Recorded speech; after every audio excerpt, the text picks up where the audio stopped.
வேகமா கொடு. நேரத்தின் அருமை கருதி தலைப்புகளை மட்டும் சுட்டி காட்டிடுறேன்.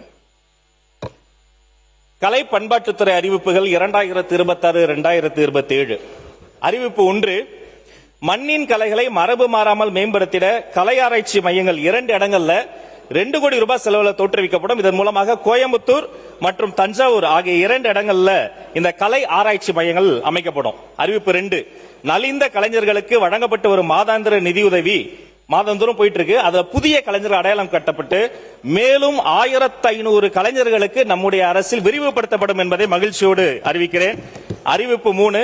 கலை பண்பாட்டுத்துறையின் பல்வேறு கல்வியகங்களின் கட்டட பணிகளுக்கு நிதி ஒதுக்கீடு செய்யப்படும். மேலும் துறையினுடைய கட்டட பராமரிப்பிற்காக வழங்கப்பட்டு வரும் நிதி உயர்த்தி வழங்கப்படும். இதன் மூலமாக திருவாரூர், புதுக்கோட்டை, சென்னை, தஞ்சாவூர், கடலூர், தூத்துக்குடி, சீர்காழி, புதுக்கோட்டை, சென்னையில் இருக்கக்கூடிய இந்த மயிலாப்பூர்ல இருக்கக்கூடிய ஜவஹர் சிறுவர் மன்றம் இப்படி பல்வேறு இடங்கள் இதன் மூலமாக பயன்பெறும். அறிவிப்பு 4.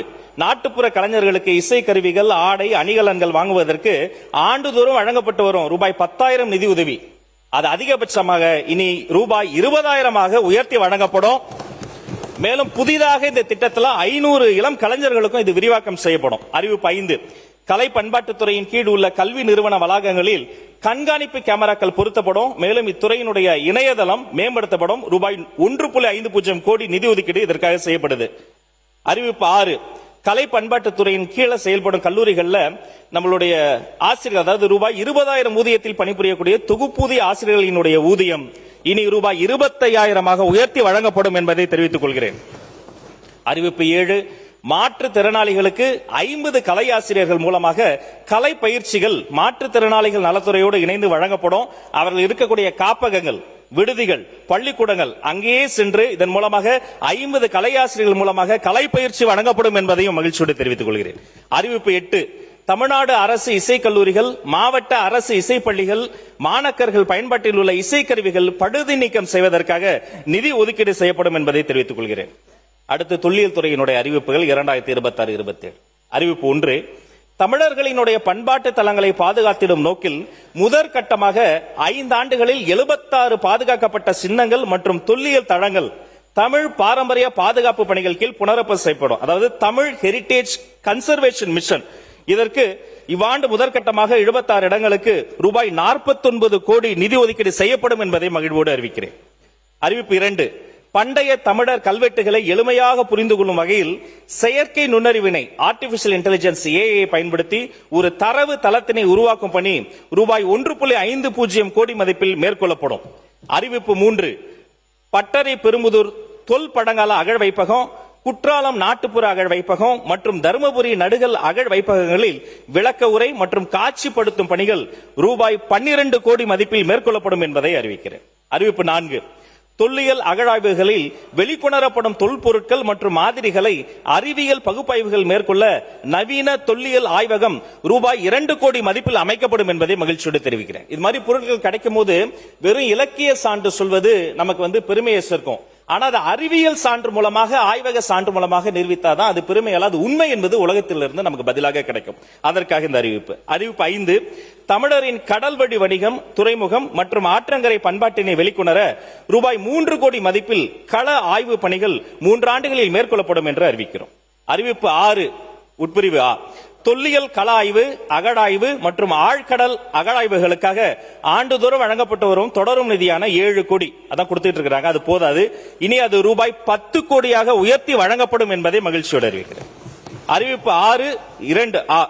பாதுகாக்கப்பட்ட சின்னங்கள் மற்றும் தொல்லியல் தளங்களில் மேற்கொள்ளப்படும் பாதுகாப்பு மற்றும் பராமரிப்பு பணிகளுக்கு ஆண்டுதோறும் வழங்கப்பட்டு வரும் தொடரும் நிதியான ரூபாய் 3 கோடி இனி ரூபாய் 4 கோடியாக உயர்த்தி வழங்கப்படும்.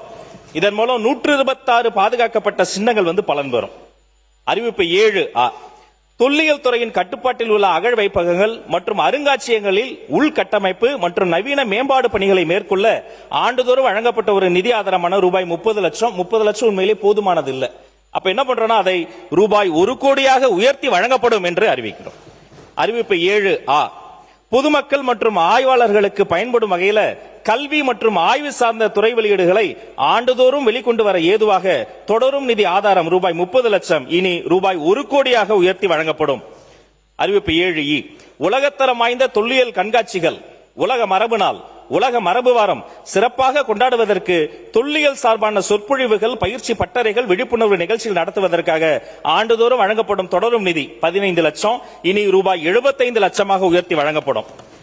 7 நெடில் தொல்லியல் சார்ந்த பன்னாட்டு கருத்தரங்கு உலகத்தரம் வாய்ந்த அளவில் நடத்திட வழங்கப்பட்டு வரும் தொடர் நிதி ரூபாய் 30 லட்சம் இனி ரூபாய் 80 லட்சமாக உயர்த்தி வழங்கப்படும். அறிவிப்பு 8 புதியதாக அறிவிக்கப்பட்டுள்ள பாதுகாக்கப்பட்ட சின்னங்களின் பாதுகாப்பு மற்றும் பராமரிப்பிற்காக புதிதாக 26 நினைவு சின்ன பாதுகாவலர் பணியிடங்கள் வெளிமுகமை மூலமாக நிரப்பிடும் வகையில் தோற்றுவிக்கப்படும். அறிவிப்பு 9 வரலாற்று முக்கியத்துவம் வாய்ந்த 15 வரலாற்று சின்னங்கள் பாதுகாக்கப்பட்ட சின்னங்களாக அறிவிக்கப்படும். இதுல பெரம்பலூர் மாவட்டம் பெருமத்தூரில் உள்ள தீர்த்தங்கர சிற்பம், பெண்ணகோணத்தில் இருக்கக்கூடிய தீர்த்தங்கர சிற்பம், மதுரை மாவட்டத்தில் இருக்கக்கூடியது, நம்முடைய இப்படி வரிசையாக சைதாப்பேட்டையில் தொடங்கி நம்முடைய தென்மதுரை வரைக்கும் பல்வேறு இடங்கள் இதன் மூலமாக பாதுகாக்கப்பட்ட சின்னங்களாக அறிவிக்கப்படும். அருங்காட்சியகங்கள் துறையில் ஒரு 5 அறிவிப்புகள், அதை நான் விரைவாக சொல்லிடுறேன். அறிவிப்பு 1 சென்னை அரசு அருங்காட்சியக காட்சி கூடங்கள் முழுமையா டிஜிட்டல் மயமாக்கப்பட்டு இணையதள அருங்காட்சியகம் அறிமுகப்படுத்தப்படும். இதற்கான விரிவான திட்ட அறிக்கை DPR தயார் செய்யப்படும். மேலும் அருங்காட்சியக நுழைவுச் சீட்டுகள் அனைத்துமே இனி முழுமையாக கணினிமயமாக்கப்படும். அமெரிக்காவுக்கு சென்றிருந்த போது எங்களுடைய முதல்வர் வந்தவுடனே கேட்டது என்ன அங்க ரொம்ப பிடிச்சதுன்னா, நான் சொன்ன அமெரிக்காவில் இருக்கக்கூடிய குட்டி குட்டி குழந்தைகள்லாம் அருங்காட்சியகம் போவது என்று சொன்னால் துள்ளி குதித்து போறாங்க. ஏன்னா அங்க அது வெறும் எக்ஸ்பிளனேஷன் சென்டரா இல்ல, அது ஒரு எக்ஸ்பீரியன்ஸ் சென்டரா இருக்கு. வெறும் அவங்க சொல்றது இவங்க கேட்கறதுன்னு இல்ல, அவங்க அதுல பங்கெடுக்க முடியும். ஒரு விளையாட்டு மாதிரி அதை மாத்தி வச்சிருக்காங்கன்னு சொன்னேன். உடனடியாக இதையெல்லாம் டிஜிட்டலா மாற்றி அமெரிக்காவை தரத்திற்கு நம்ம அந்த திசையை நோக்கி போகணும்னு சொன்னா அந்த மாற்றங்கள்லாம் கொண்டு வரணும் அவர் முதல்வர் சொன்னாரு. அவரின் அறிவுறுத்தலோடு அறிவிப்பு 1 சென்னை அரசு அருங்காட்சியக வளாகத்தை மேம்படுத்தும் பார்வையாளர்களுக்கு தேவையான வசதிகளை ஏற்படுத்தவும் ஒருங்கிணைந்த திட்டம் காம்ப்ரிஹென்சிவ் பிளான் செயல்படுத்தப்படும். இதற்கான விரிவான திட்ட அறிக்கை DPR மொத்தம் 2 கோடி மதிப்பீட்டில் தயாரிக்கப்படும்.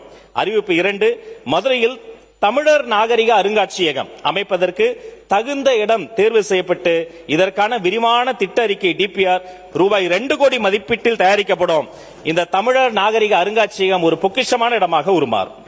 அறிவிப்பு 3 சென்னை உமாயூன் மஹால் கட்டடத்தில் அமைக்கப்பட்டு வரும் சுதந்திர தின அருங்காட்சியகத்தில் குளிர்சாதன வசதி, மின் விளக்குகள், மின் தூக்கி, தீ தடுப்பு உபகரணங்கள், கழிப்பிடம் மற்றும் இதர வசதிகள் ரூபாய் 15 கோடி செலவில் மேற்கொள்ளப்படும்.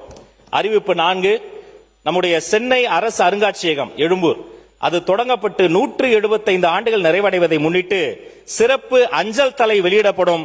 இதற்கென ரூபாய் 15 லட்சம் ஒதுக்கீடு செய்யப்படும். பள்ளி கல்லூரி மாணவர்கள் மற்றும் பொதுமக்கள் அருங்காட்சியகங்களுக்கு வருகை தருவதை ஊக்குவிக்கும் வகையில் விசிட் மியூசியம் இயர் 2026-27 என அறிவிக்கப்படும். இதற்கென ரூபாய் 20 லட்சம் ஒதுக்கீடு செய்யப்படும். எனவே சட்டமன்ற உறுப்பினர்களே, நீங்களும் ப்ளீஸ் விசிட் அவர் மியூசியம். உங்களுடைய தொகுதியில் இருக்கக்கூடிய மக்களோடு எங்களுடைய மியூசியத்தை பார்க்கணும் நான் மீண்டும் வலியுறுத்தி, இறுதியாக அறிவிப்பு 5 23 மாவட்டங்களில் தற்போது செயல்பட்டு வரக்கூடிய அருங்காட்சியகங்கள் மேலும் 15 மாவட்டங்களுக்கு விரிவுபடுத்தப்படும் என்பதையும் சொல்லி, இதன் முதற்கட்டமாக 4 மாவட்டங்களுக்கு நாமக்கல், திருவள்ளூர், கன்னியாகுமரி, அரியலூர் அந்த மாவட்டங்களுக்கு விரிவுபடுத்த ஏதுவாக விரிவான திட்ட அறிக்கை DPR ரூபாய் 80 லட்சம் மதிப்பீட்டில் தயாரிக்கப்படும் என்று சொல்லி, இந்த மானிய கோரிக்கையை அனைவரும் அன்போடும் ஆதரவோடும் நிறைவேற்றுவதற்காக வெட்டு தீர்மானங்களை அவர்கள் திரும்ப பெற்று இந்த மானிய கோரிக்கையை ஏற்று தரும்படி இந்த மாமன்றத்திற்கு சட்டப்பேரவை தலைவர் அவர்களாக தெரிவித்துக் கொள்கிறேன். நன்றி.